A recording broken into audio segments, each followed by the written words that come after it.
ฟังมาเวลามันก็จุดมาเด็กๆการพันการมันก็มันหนุนแฮมนี่เลยเป็นฟังมันนี่นะครับพอดังนี้มันเขาจะซับเรื่องอันนั้นเขาเราเนาะ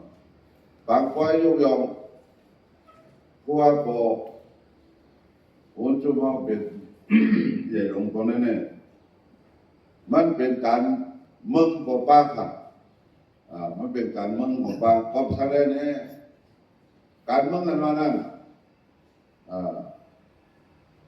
กูมึงพอดีพูดซะเขาอะไรมานั่นนี่น้อยแล้วค่ะเนาะก็เพราะว่าได้มาเสียพาเนี่ยมันก็เขาจะซับเรื่องแต่ผู้ว่าโปอยู่เดียวนับถือว่า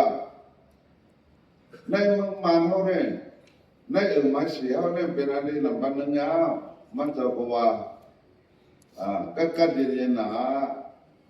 พอเป็นคนเมืองเด็กขุนเจ้านายก็ฮักแป้งกันสังขายฮักก็ฮักแป้งกันเนี่ยมันจะบ้างย่อเป็นอายาสมเด็จป่าเนี่ยมานั่นอันนี้ก็เป็นรองลำรองใหญ่หลวงเต้ก็เป็นแน่ได้พิเศษบางสีเฮาเสมการสังขารได้พิเศษบางสีเฮาพอมีนามิตาที่มีกึกปืนการดีนี่ที่กึกปืนได้บางสีเฮาในเมืองไทยเฮาในเมืองมันเฮาเต้เนาะมันแต่ว่าอาจจะในมาเสียนะในมาเสียก็เป็นมาเสียบ้านเลย36 ปีเนี่ยเขา36 ปีไปนอกเมืองก็เป็นหูกับเนี่ยมาเสียนี่มีปอดอะไรอยู่เมืองใต้ปอดมันออกอันนี้เป็นโยเป็นขั้วปวนสุกนาเนี่ยคนนอกเมืองนี่อันเป็นคนปีเกียรติใต้เลยสังปีเกียรติคุณเจ้าเคยเลยสังอันอยู่นอกเมืองจะเนี่ยสังขารเนี่ยกัดต้นกัดแขนอยู่นอกเมืองจะเนี่ยเป็นก็ดี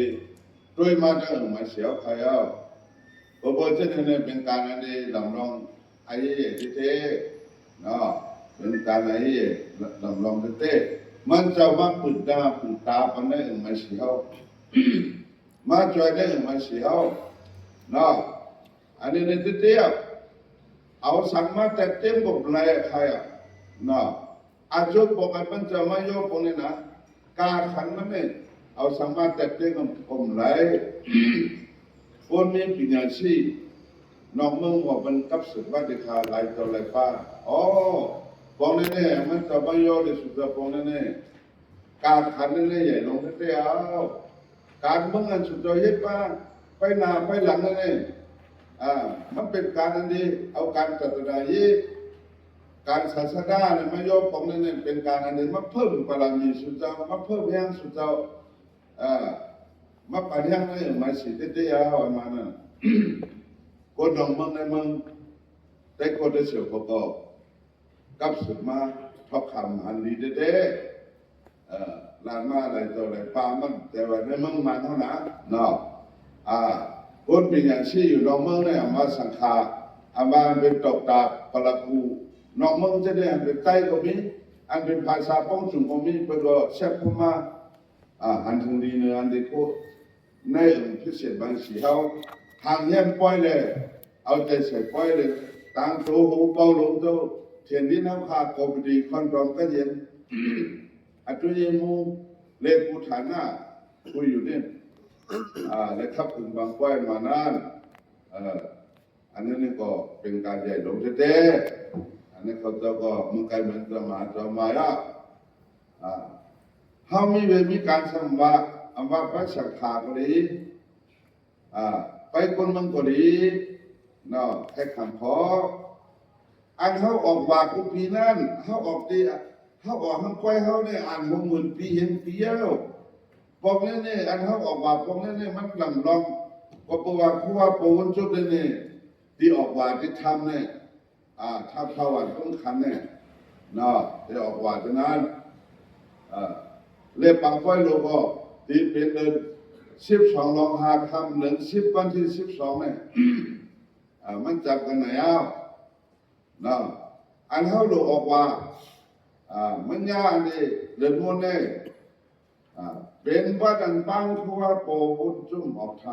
ำเนาะทีนี้นี่มันเป็นอาชีสินอันหมายข้ามอันนี้เบื้องล่างเนี่ยอันเขาได้ออกทำเนี่ยสังขาดตัวไหนดีเมื่อปังออกทำมีหลายเจ้าหลายป้าเมื่อ14 คำเดือน12 ไม่4 คำเนี่ย14 คำเนี่ยที่เลยเจ้าเนื้อทำภาวะเนี่ยสังขาดตัวไหนที่เลยดีเมื่อเนี่ยชุดเราออกตารางไว้กรรมตีกรรมการต้องพูดเป็นหัวหางแทนตีอยู่ที่นอนกระดิบเบอร์หลังป้าเพราะคำเมื่อกรมสั่งถูกเยอะสังขารนอกเมืองไปยังที่บ้านออกทำช่องเนี่ยสังขารที่เขาขึ้นอยู่ไว้ที่ไผ่ที่มันเนี่ยเมื่อเนี่ยก็มันติดแค่นี้ก็เปิดเต้นเลยใครสุดจะเข้าใจเลยที่เมื่อไรป้าอันนี้ก็หลวงหางยาในเนื้อเนาะหลวงหางยาในเนื้อมาผมเป็นคนเมืองนะแต่มีจิตใจเลยใครเมื่อด้วยมือปั้งออกทำนั่นนะปั้งออกทำยาวเนี่ยบ้าออกทำว่าหนึ่งวันที่8 เดือนลงคำเนี่ยมันจะได้ขึ้นมาดีสาระเหนือทำนั่นแหละที่มาเฮ็ด ปังป้อยสุมากันโตที่นั่นเนี่ยคนน้ำปังพอเป็นคนเมืองมาผู้เจ้าคือไปใครดูใครตาเนี่ยที่มาตาเดือนนั้นที่มาไว้ศาสตร์เดือนนั้นหรือเสนาธิการคน12 ปันนาตามมุลงจึงมุงกุฏิตีพี่น้องพลังซานเขาจะเนี่ยกดที่มาตาก็เปิดจะเนี่ยใครในใครมือหันใครมือช่วยใครมือเนี่ยก็เลยจุ่มพี่น้องต่างเมืองตรงที่กาลีปุ้งเป้งจุ่มหมูครับผมไปได้ขึ้นมาเขาจะพูดในมือ 13 คำเนี่ยเขาได้ขึ้นมาก็เปิดจะเนี่ยพอไปสังขาวคันนี้สุดตลอดเอาจรังปานนี้นะต้องมาจองนอกเมื่ออันได้การจะทำนะมีอะไรไม่ว่าอย่างเมื่อที่ปั้งเขาทำนั่นก็ใครสร้างร่างปฏิเดชโรคากับสุดที่จะมาจอมโอ้แต่เมื่อไร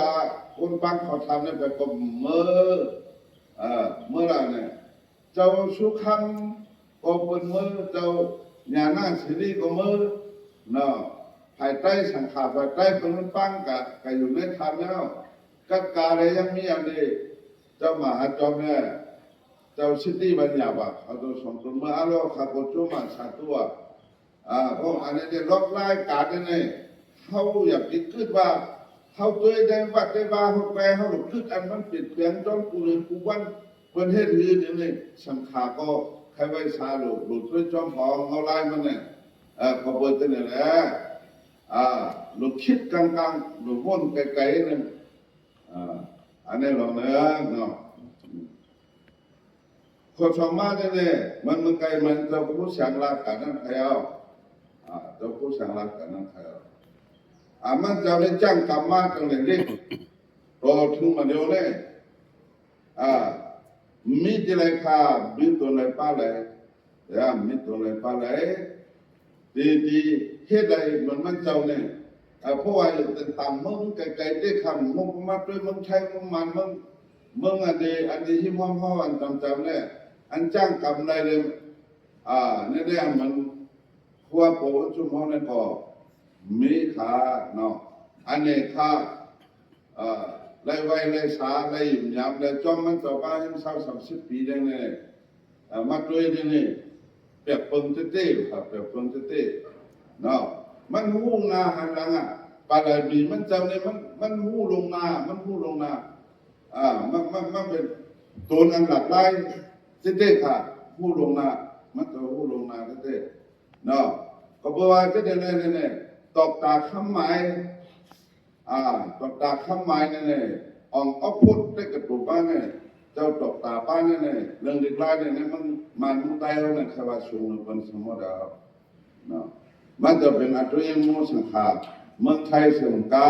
เมืองมันปัจจุบันทางในอดีตจ้องอินกราสังขารของมันก็เป็นโบราณมันจะยอมรับเจ้าขั้วมันจุ่มเป็นปีไอลงมันเป็นฉามันเดินจ้างกรรมในศีลในธรรมเนี่ย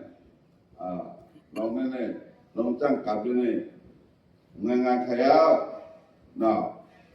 อันมันจะไปอยู่ทำมันแก่3 ปี 3 เดือนก็ดีอยู่ทำเงา3 ปี 3 เดือน3 วันก็ดีอันนี้เนี่ยเข้าหันตามตาปองนี่อยู่ในทำใน3 เดือนนี่ปองในกันได้หลักด้วยเนี่ยทางในกับกุปฏิได้หลักด้วยเนี่ยเอาง่ายๆค่ะเนาะในทำนี่ก็ปันไปนอนจอมปันไปอยู่จอมมันไปเดี๋ยวมันจะเลยอยู่ในทำเนี่ยแต่ไพ่กลมเลี้ยงไพ่บางเสียงเลี้ยงที่กลมปันใต้มาเคพทานกันนี่ส่งการได้10 โล20 โลมันจะไตมาเคพทานจะเก่าไหมตีกินเขามันจะก็จุ่มสมมติพามันจะก็จุ่มสมมติ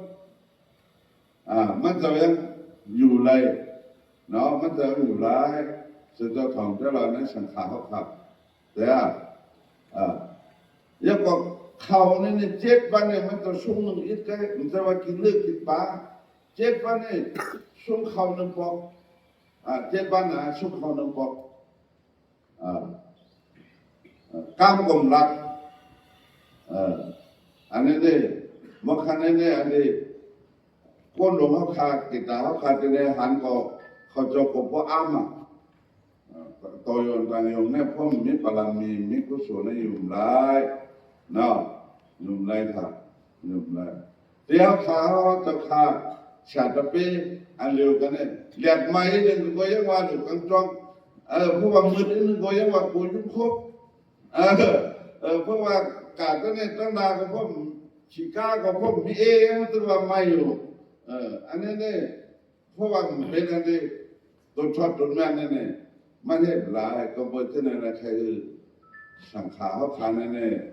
ผู้จอมอันก็ไม่เนื้อเนาะก็เปิดที่ไหนคืออะไรพ่อปองทิศปองใจอันนี้เป็นข้อ 2 ข้อ 3นั่นเองมานั่งเทศมหาสมานั่นเนี่ยตั้งพอมีคนเขาขัดกลีตั้งกิตาขัดกลีที่เสร็จไปแล้วอันนี้เนี่ยที่ใครขังขอใครเหตุการณ์ตัวทุบเต็มชนการอันนั้นเนี่ยพวกเขาหักมันเขาเห็นอะไรดีการอันนั้นเนี่ยพวกเขาฟ้าใจเนื้อมันเห็นถึงทีพอเปิดจะได้ตั้งเนื้อปันตะวันเขาเนี่ยเขาได้เลยเห็นถึงมันถึงทีเขาได้เลยหักหน้าการเขาได้เลยเห็นถึงทีแล้วก็ผมเป็นคนเมื่อขาดตั้งเสียแน่สุดแล้วขาดสังวกรรมดีเดเลยมาหามขั้วโผล่จุ่มเลยมาเหตุการณ์ขั้วโผล่จุ่มเนี่ยอันนี้เป็นผู้สูงเต้นนายพยาวเนาะที่กรรมการเขาขาดติดตั้งไว้อันผมเป็นคนเมื่อเนี่ยอันในฐานะผู้ฐานะฉันอยากได้ห้องมันเนี่ยขาดใครเพิ่มรายได้เนื้อสุดตัวหลุดป้าจิตป้าใจเนื้อมังโก้เนี่ยเป็นใครไว้เนี่ยก็ไว้ถึงมังโก้ก้นนะมังโก้ก้นเนี่ยทุกจังที่บูเจน้ำข้ามกติมาไว้เนี่ยเอาเขาขึ้นอยู่ในหามกับเดียวในการในฟันจงตั้งกับเดียวในด้วยมันจับกับเดียวอันนี้ในผู้สูงมีมาคืออันนี้ใครขำพอที่สุดตัวแรกของจิตของใจเนื้อนะอันนี้ใครขำพอปัจจิปัจจัยเท่สุดยอดตัวเราต่างฐานะเลยทีนี้เนี่ยคนมาด้วยกูว่านะคะอันที่เหตุการณ์กูว่าปกป้องเนี่ยนะมาเป็นน้องอาคารมาเป็นน้องร้อยมาเป็นน้องกูเจ้าคือเนี่ยมาเย็บมาสังเนี่ยเป็นมาเด็กกูว่าเขาคือเป็นพวกชาติภาษานั่นเองเพราะเป็นคัดใจ50 ปูนเขาดูคัดใจเลย5 ปักปูนะอันนั้นเนี่ยใครขันคอสุดท้ายปองจิตปองใจนะเข้าใจนะอันนั้นคนนั้นเนาะแต่เดี๋ยวได้แค่ถามมันเขาขาลึกเลยมากีตาลึกเลยมาอันนี้ก้นทำผู้ว่าโกลี